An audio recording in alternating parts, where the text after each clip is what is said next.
All right, thanks for joining me. Thanks again. I just wanted to have a short update video based on what had happened today. It was kind of messing me up a little bit because there was a little bit of lag. I was watching on YouTube as it came up, and I had to switch it off.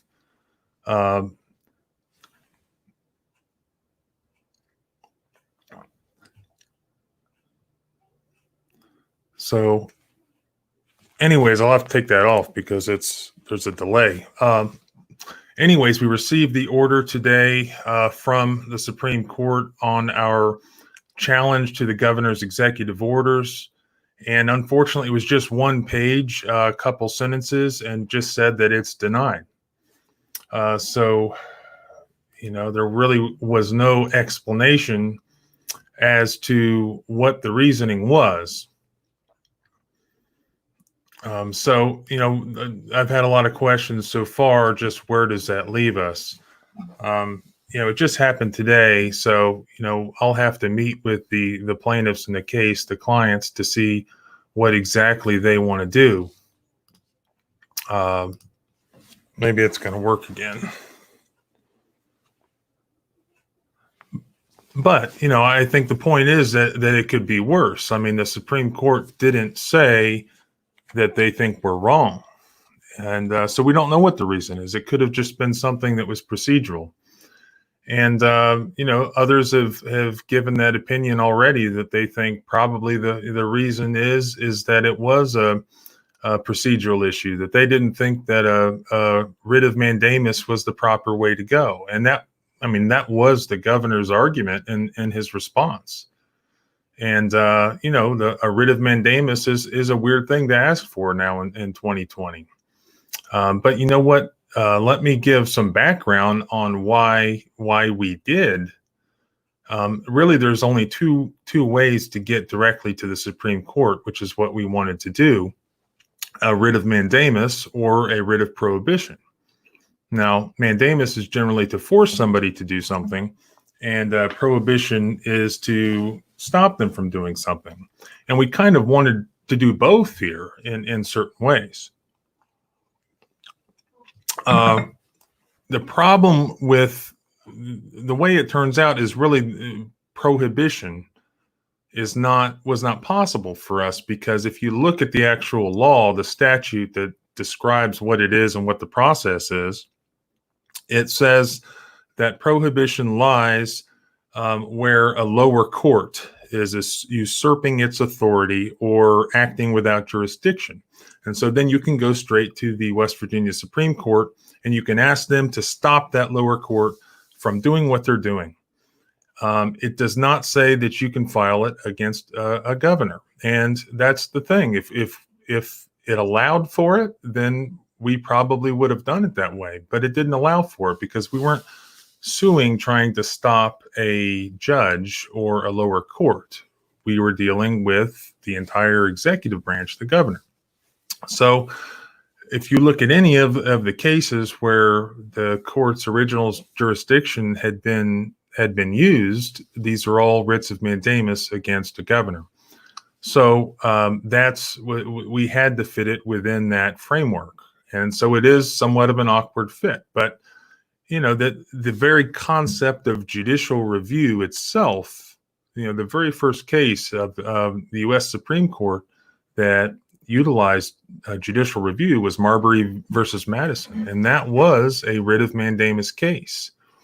And in that very first case, where the concept of judicial review by the judicial branch was started, the court had found in that case that they did not have jurisdiction, and nevertheless they found that the statute at play was unconstitutional, and they had the power to invalidate that statute just because they were asked to act on a writ of mandamus. So it is a complicated process, and it is kind of counterintuitive, but it was the only way to get it directly to the Supreme Court using their original jurisdiction. So what does that mean, and where does that leave us? Well, since they didn't really state whether or not they agreed with us on the merits of the case or on the constitutionality of the issue, it leaves open the possibility that we try again another way.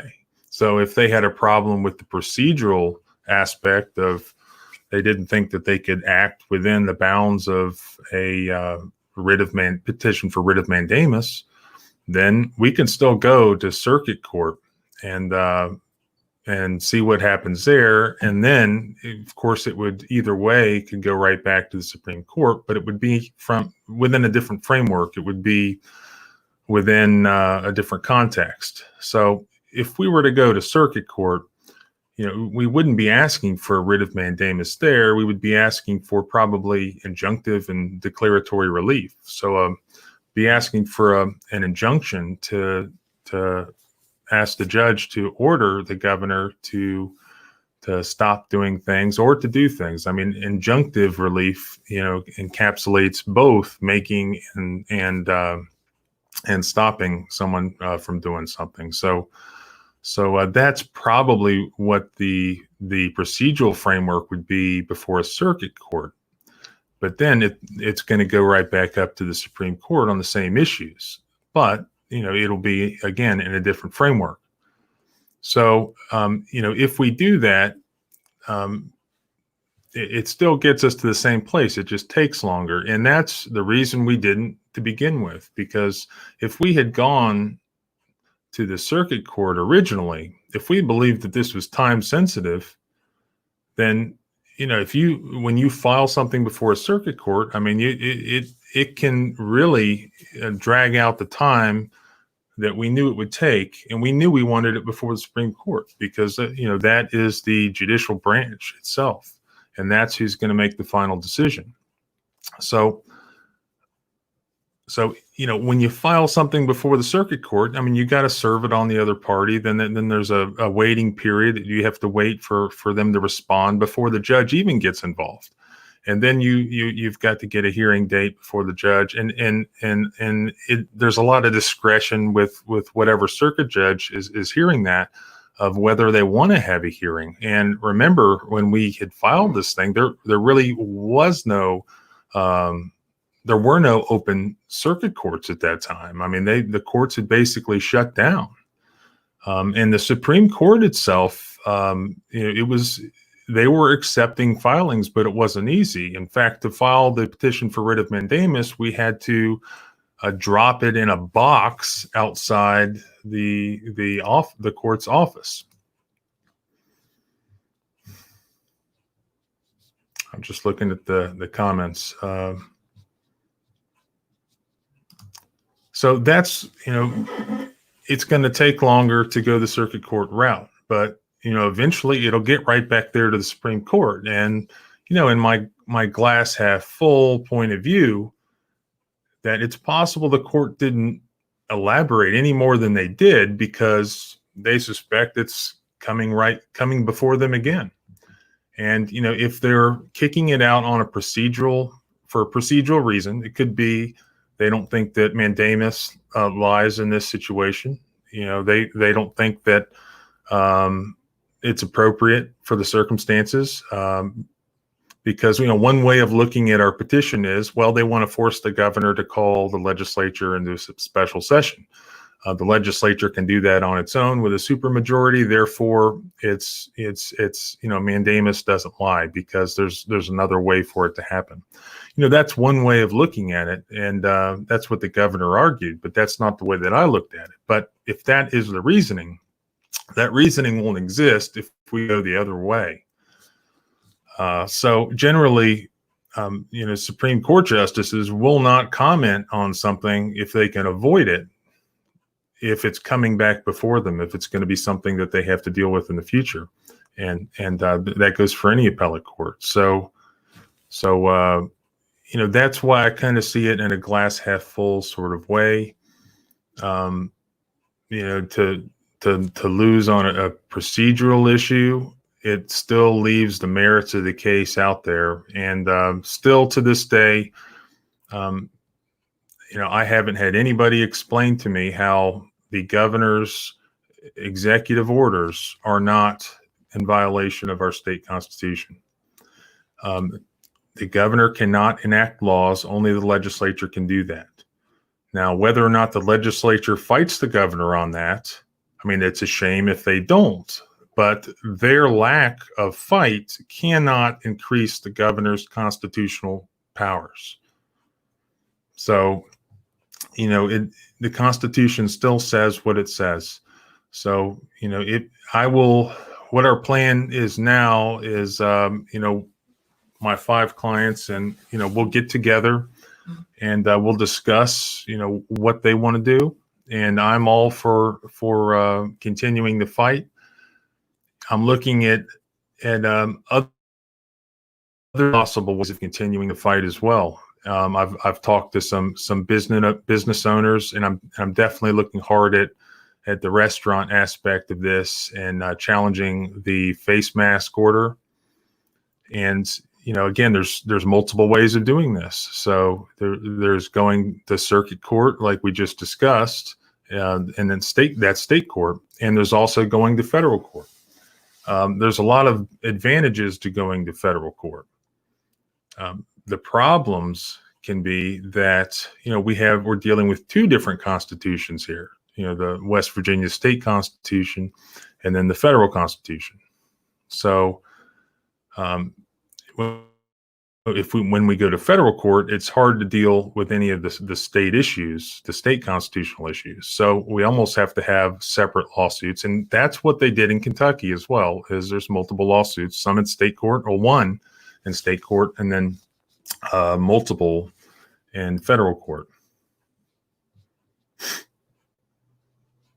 Am I fighting the mask mandate? Yeah, that's kind of what I'm saying is, when we filed the original writ for petition for writ of mandamus, that was before the mask mandate came down. And so definitely if we refile, and whatever I file next, it's definitely going to specifically challenge the mask mandate. And the mask mandate itself incorporates his earlier orders.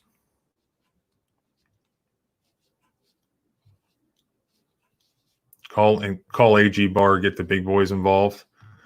I gave up a long time ago in trying to, in a couple things. One is trying to get people from Washington D.C. to help. From our point of view, something might be a constitutional crisis, or just an egregious civil rights violation of something that happened to an individual. And it's just crickets when you try to explain that to, for instance, I've tried to call the FBI before when, I'm sitting here watching a guy die, and no, the police won't do anything. And nobody would do anything. So, I try to get the FBI involved, and I got to call 1-800-FBI and go through voicemail hell. So it's hard to get anything. And, in the same thing goes for like the national news media, try to get any of the national media outlets interested in some sort of egregious civil rights violation. And, you just can't get a hold of them.